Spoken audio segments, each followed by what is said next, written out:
Hola a todos y a todas. Terminamos ya esta tercera unidad y vamos a hablar ahora de la comunicación con las familias desde la escuela infantil en situaciones particulares.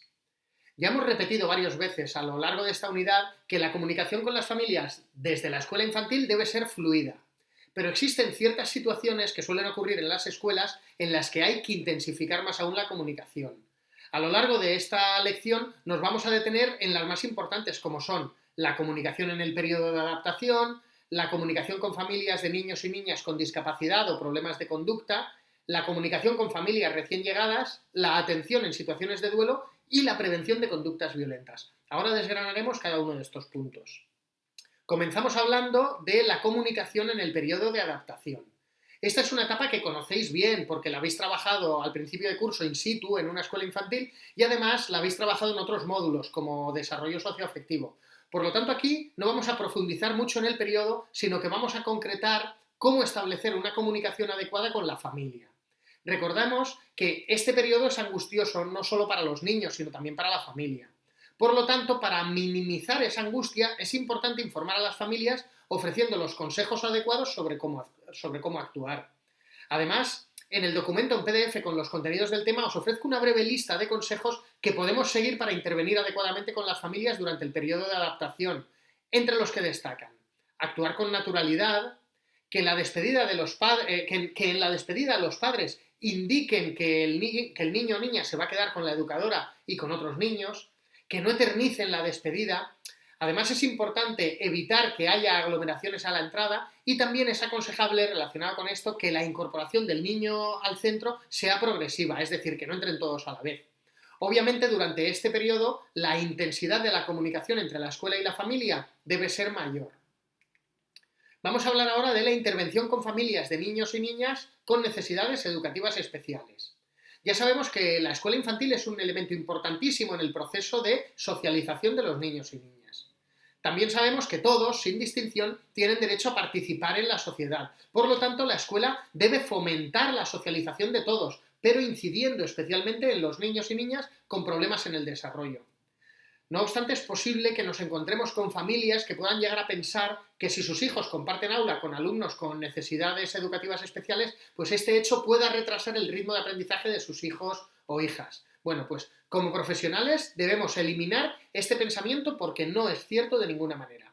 De hecho, hay evidencias de que en las aulas donde conviven niños con diversidad de necesidades mejoran las competencias, además de favorecer la adquisición de aprendizaje relacionados con la tolerancia, la convivencia o la solidaridad, que son muy importantes.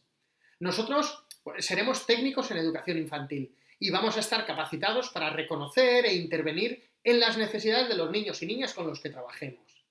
Pero seamos conscientes de que hay profesionales que manejan mejor la detección de estas necesidades. Por lo tanto, es habitual que cuando un alumno accede a la escuela con alguna discapacidad o con algún tipo de problema conductual, lo haga con un dictamen o informe de escolarización, elaborado a partir de una evaluación psicopedagógica realizada por un profesional. En estos casos, deberemos intensificar la atención con las familias, tanto la informal como la programada. Recordad de la anterior lección los diferentes medios de comunicación, tanto informales como periódicos. En relación a la intervención con familias recién llegadas, hay que ser conscientes de que la sociedad de hoy en día es diversa, por lo que debemos estar preparados para trabajar en la escuela infantil con niños y niñas de diferentes procedencias. Esto implica que debemos ser capaces de atender, respetar y acoger cualquier cultura o creencia, por mucho que ésta se vaya a alejar de las nuestras propias. Obviamente, muchas familias proceden de países que tienen realidades educativas muy diferentes al nuestro. Básicamente debemos tener presentes tres consideraciones a la hora de trabajar con familias recién llegadas. En primer lugar, debemos informar de manera adecuada a las familias. Debemos situar a la familia en la realidad objetiva de nuestro país, informarles de nuestro sistema, incluso si es necesario, informar de recursos y servicios disponibles en nuestro entorno. En segundo lugar, debemos garantizar un proceso de comunicación eficiente, aumentando la frecuencia de las entrevistas si es necesario y elaborando un plan específico para el menor. Incluso si es necesario, podemos utilizar un servicio de mediación o de traducción. Bueno. Y en tercer lugar, debemos ser conscientes de que la escolarización de un niño inmigrante puede llegar a generar necesidades afectivas y emocionales en las familias. Debemos atender, por tanto, de manera adecuada a estas familias.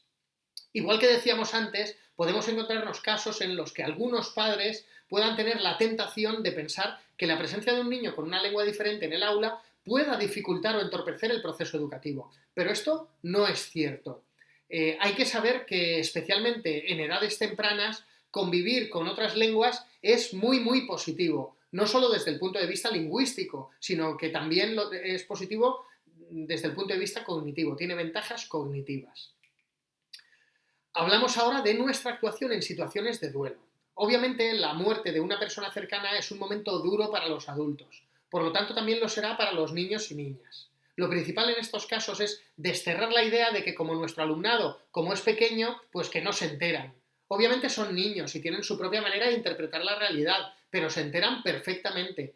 Y con su propia manera de entender la muerte, pues también se les generarán necesidades de expresar su dolor. Por supuesto, hay que evitar la sobreprotección y situaciones en las que se le oculta la realidad con historias fantasiosas, como que no, es que se ha ido a unas largas vacaciones, o está malito en el hospital, o incluso no decirle nada a la espera de que vaya creciendo. Es absolutamente recomendable hablarles con claridad y lo antes posible del fallecimiento. Incluso se les puede hacer partícipes del funeral. Si el niño o niña desea acudir, es conveniente explicarles qué van a ver en el funeral y cómo funciona el rito. Como educadores, si es posible, deberíamos mantener un contacto con la familia que nos permita conocer cómo lo ha ido viviendo el niño o niña. Incluso, si es posible, el educador puede asistir al funeral, en especial si el niño también asiste.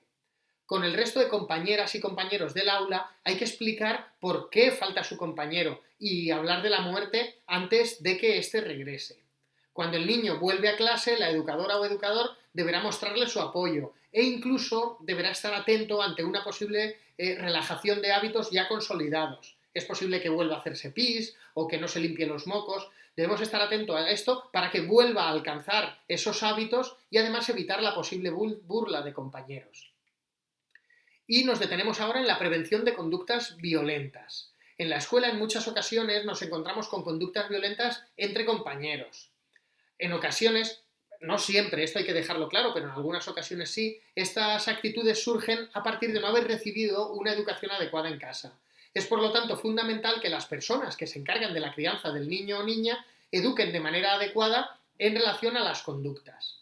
En realidad es una situación que no es fácil de intervenir desde la escuela infantil, especialmente en las entrevistas, porque los padres pueden sentirse incómodos y rechazar este tema.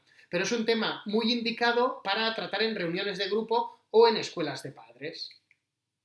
Bueno, en la anterior unidad trabajamos ampliamente el maltrato infantil.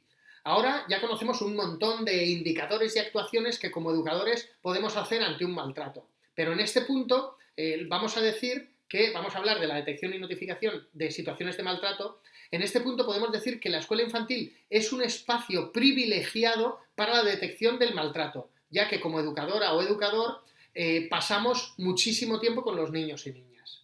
En la pasada unidad ya repasamos un gran número de indicadores que nos dicen que puede haber una situación de maltrato. Bueno, pues en los contenidos de esta unidad tenéis un listado específico de indicadores que se pueden detectar en la escuela infantil. Indicadores tanto físicos como comportamentales como referidos a las propias familias. La detección de todos estos indicadores la realizaremos a través de la observación. Bueno, ya sabéis que la observación es la herramienta de evaluación fundamental que utilizamos en la escuela infantil. Y en caso de que como educadores detectéis algunos indicios de una situación anómala, hay que acentuar la observación y en caso de tener indicios razonables de que se está produciendo una situación de maltrato, deberemos advertir al director o directora de la escuela infantil, pues realmente no es competencia del educador o educadora diagnosticar estas situaciones. El director o directora será el responsable de notificarlas. Y esta notificación el director o directora la hace a los servicios sociales. Además, es conveniente informar a la familia de que se han activado los protocolos pertinentes. No siempre las familias son los responsables del maltrato, pero imaginad que no siempre va a ser fácil para las familias encajar esta información. Por lo tanto, hay que tener en cuenta que nos podemos encontrar con una respuesta hostil o incluso agresiva.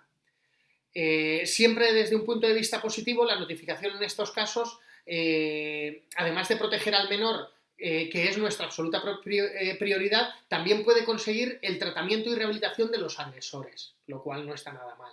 Bueno, así terminamos la unidad. Espero que os haya resultado interesante. Mucho ánimo.